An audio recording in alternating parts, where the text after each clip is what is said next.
Olá, espero te encontrar bem nesse dia. Seguiremos nossos estudos bíblicos refletindo hoje sobre 2 Reis, capítulo 4. E quero desafiar vocês a pensarem sobre o seguinte tema. Hoje é dia de milagre na sua vida. No Salmo 77,14 diz assim: Tu és o Deus que realiza milagres, mostras o teu poder entre os povos. Em Atos 19, de 11 a 12, diz assim: Deus fazia milagres extraordinários por meio de Paulo, de modo que até lenços e aventais que Paulo usava eram levados e colocados sobre os enfermos. Estes eram curados de suas doenças e os espíritos malignos saíam deles. Nosso Deus é um Deus de milagres. E com certeza, o maior milagre de todos os tempos foi quando veio ao mundo como um homem, Jesus Cristo, para morrer por nossos pecados e para que assim pudéssemos ser salvos.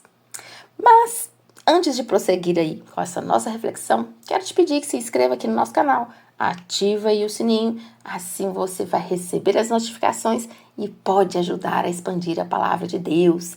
Então deixe agora o seu like, comenta aí e compartilha. São ações que você faz muito rápido e nos ajuda muito a falar sobre o Evangelho. Voltando aqui ao nosso tema, hoje é dia de milagre na sua vida. No capítulo 4 de 2 Reis, iremos ver vários momentos ali de milagres. Separei aqui um pequeno trecho para iniciarmos essa discussão, mas friso, leia todo o capítulo porque vamos passar ele ponto a ponto, como sempre. A partir do versículo 22 diz assim: O servo o pegou e o levou à mãe. O menino ficou no colo até o meio-dia, quando morreu. Ela subiu ao quarto do homem de Deus, deitou o menino na cama, saiu e fechou a porta. Ela chamou o marido e disse: Preciso de um servo e uma jumenta para ir falar com o homem de Deus. Vou e volto depressa. Ele perguntou: Mas por que hoje? Não é lua nova nem sábado? Ela respondeu: Não se preocupe. Ela mandou selar a jumenta e disse ao seu servo: Vamos rápido, só pare quando eu mandar. Assim ela partiu para encontrar-se com o homem de Deus no Monte Carmelo. Quando ele a viu à distância, disse a seu servo: Geazi, olhe, é a sunamita. Corra ao encontro dela e lhe pergunte: Está tudo bem com você? Tudo bem com seu marido? E com seu filho? Ela respondeu Geazi: Está tudo bem. Essa passagem para mim é tão gloriosa, porque a sunamita, quando ela fala, está tudo bem, ela sabia, né, que seu filho estava morto. Era uma situação angustiante, né, uma situação terrível, mas ela sabia no seu coração que somente uma pessoa poderia lhe ajudar. Então ela não ia perder seu tempo ali murmurando, se vitimizando ou falando o seu problema para quem não poderia fazer nada. Ela foi até o lugar certo, falar com a pessoa certa que poderia fazer um milagre em sua vida. Então, o primeiro ponto que eu queria que você refletisse sobre tudo isso é: saiba a quem procurar e a quem falar. Vamos aí continuar então refletindo sobre esses milagres aí em torno, né, de todo o capítulo 4. Então começa a narrativa já com uma viúva, né, que enfrenta ali uma situação angustiante. Então, após a morte do seu marido, ela se vê numa posição assim desesperadora. Deixou uma dívida, né, insuperável, e a lei da época permitia que os credores tomassem os filhos de devedores como escravos, né, para o pagamento das dívidas, o que agravava ainda mais a situação, né? Então, diante dessa terrível perspectiva, a viúva toma uma medida notável. Em vez de se entregar ao desespero, ela busca a ajuda do profeta, né, do profeta Eliseu, né, um homem já conhecido por seus milagres. Então, a sua decisão de procurar Eliseu demonstra ali sua fé e a sua confiança em Deus, né, como a última esperança. E a resposta de Eliseu, né, a viúva, é tão intrigante. Ele a instrui a reunir vasos vazios dos seus vizinhos e, em seguida, a encher com um pouquinho de azeite que ela possuía. Então, o milagre ocorre quando o azeite continua a fluir, preenchendo todos os vasos coletados. Então, a multiplicação do azeite é um exemplo, né, um testemunho muito vivo do poder de Deus em atender as necessidades daqueles que confiam nele, né? Então, temos aqui uma lição de fé, obediência, né, e a capacidade de Deus de transformar a situação impossível em oportunidades de milagres. Então, a viúva não só pagou sua dívida, mas também recebeu provisão que ia permitir com que ela vivesse com dignidade e cuidasse dos seus filhos. Então, é lindo essa história. E aí vem logo em seguida a história da mulher sunamita, que era uma habitante da cidade de Sunem, que primeiro começa mostrando, né, as suas qualidades, porque demonstra muita hospitalidade para com o profeta Eliseu, né, porque ela oferece um quarto ali na sua casa sempre que ele passasse pela cidade, né, reconhecendo ele como um santo homem de Deus, né. Então, impressionado com a generosidade, Eliseu quer retribuir de alguma forma a mulher e pergunta ao servo Geazi como ele pode ajudá-la, né. Então, Geazi revela que a mulher não tem filhos e seu marido é idoso. Então, Eliseu profetiza que a mulher terá um filho no próximo ano, apesar da idade avançada. A mulher fica surpresa e, eventualmente, dá à luz um filho como prometido. No entanto, acontece a tragédia e o filho da sunamita morre. Desesperada, ela coloca o filho lá na cama e parte em busca de Eliseu, né? Então, o profeta, ao ver a angústia dela, segue imediatamente ali com ela à sua casa, né? E vai culminar ali com Eliseu entrando no quarto, né, onde o menino estava morto. Aí ele fecha a porta e ora a Deus, né? Então, um momento de intensa fé e intercessão, o menino é ressuscitado, né, entregue são e salvo ali à sua mãe. Então, aqui também, né, demonstra aí o poder de Deus em responder, né, a oração do justo e a realizar, assim, milagres extraordinários. E aí temos aí um terceiro episódio, né, que a história vai começar com a descrição aí de uma situação de fome que aflige, né, aflige os discípulos, né, dos profetas, e eles estão reunidos, né, em torno de Eliseu, e a refeição que está preparando parece ser insuficiente, né, para saciar a fome de todos. Então, nesse contexto aí, um dos discípulos encontra um tipo de erva selvagem e a coloca na panela sem saber que ela era venenosa.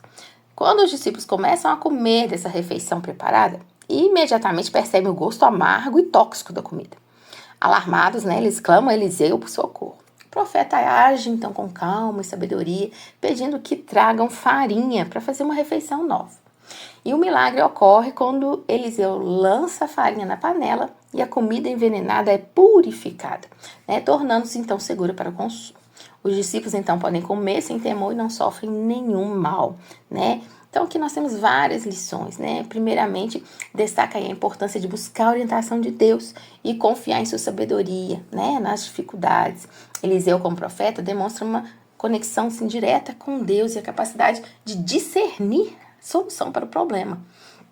Além disso, o milagre da comida envenenada ilustra aqui a proteção de Deus sobre aqueles que o seguem, né? Mesmo quando enfrentam circunstâncias que são adversas, como fome, Deus é capaz de intervir e preservar a vida dos seus, né? Temos logo em seguida o milagre da multiplicação dos pães, né? Então a história começa ali com a apresentação de um homem de Baal-Salisa que traz uma oferta de pães de cevada e trigo para Eliseu, né? Então o número de pães não é grande, apenas 20 pães de cevada e alguns grãos de trigo.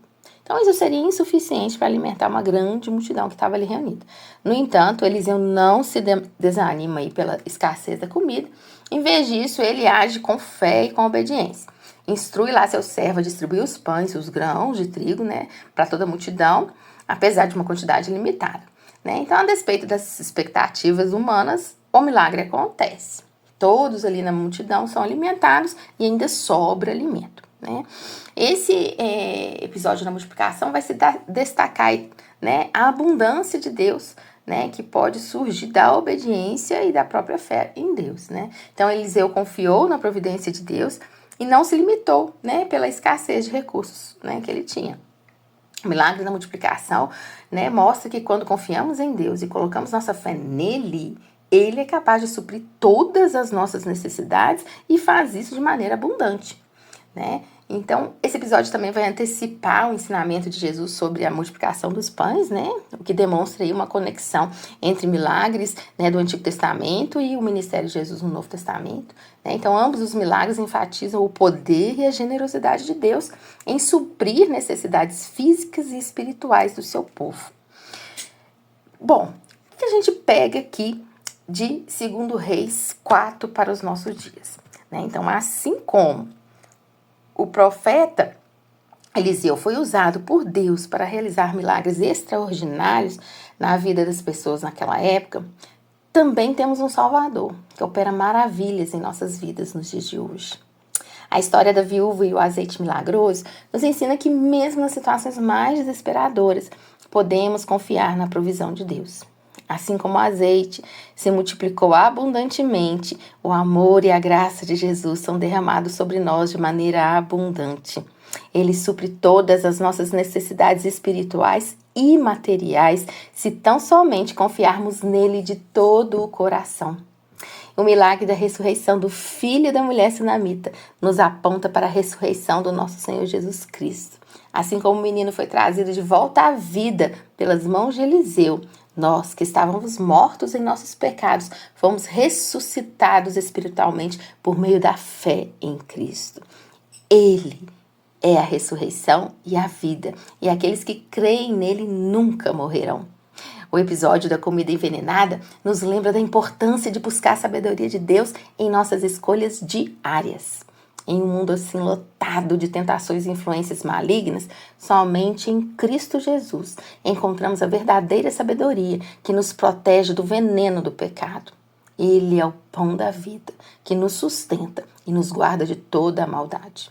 Por fim, ali o milagre da multiplicação dos pães nos aponta para a generosidade incomparável de Jesus. Assim como ele multiplicou os pães para alimentar a multidão faminta, ele multiplica suas bênçãos sobre nossas vidas quando o servirmos de todo o coração. Ele nos ensina a compartilhar o pão espiritual com aqueles que têm fome de sua palavra. Portanto, meus amados, que possamos olhar para essas histórias e enxergar nelas a sombra da graça e do poder de nosso Senhor Jesus Cristo. Ele é o mesmo ontem, hoje e para sempre. E sua obra continua viva em nossas vidas. Coloquemos nossa fé nele e confiemos em seu amor inesgotável. Que todas as glórias sejam dadas sempre ao nosso Salvador Jesus Cristo. E saiba, hoje Deus tem um milagre para a sua vida. Bom, eu queria que vocês orassem sobre 3 pontinhos aqui, pensando em 2 Reis 4. Peça provisão de Deus na sua necessidade. Então, nós precisamos aprender a confiar que nós temos um Deus, sim, que provê. Ele provê nas dificuldades financeiras, necessidades materiais, situações mais desesperadoras. Ele provê toda e qualquer necessidade. Então, pedir a Deus para multiplicar os seus recursos, que são limitados, é uma maneira de expressar o quê? Nossa dependência dele em todas as áreas de nossa vida. Então, peça sim ao Senhor aquilo que está sendo falta para você. Peça restauração e ressurreição espiritual. Assim como Eliseu trouxe vida de volta àquele menino morto, nós podemos orar para o Senhor trazer salvação e renovação espiritual, aquelas vidas que estão perdidas ou espiritualmente mortas, Então não deixe essas vidas se perderem. Orem para elas serem restauradas, orem para que novas pessoas sejam salvas. Outro ponto, santificação e proteção contra o pecado. Podemos orar, para que o Senhor venha nos proteger espiritualmente, nos conceder sabedoria para evitar nós sermos envenenados espiritualmente pelas tentações e pelas influências malignas que estão ao nosso redor. Pedir a Deus para nos guiar, no caminho da santidade e nos livrar de qualquer contaminação espiritual. É uma maneira super importante de manter a nossa fé e relacionamento com Ele íntegros. Então faça isso e se deleite na presença do Senhor, porque Ele é contigo e hoje Ele tem milagre para a sua vida. Que Deus abençoe.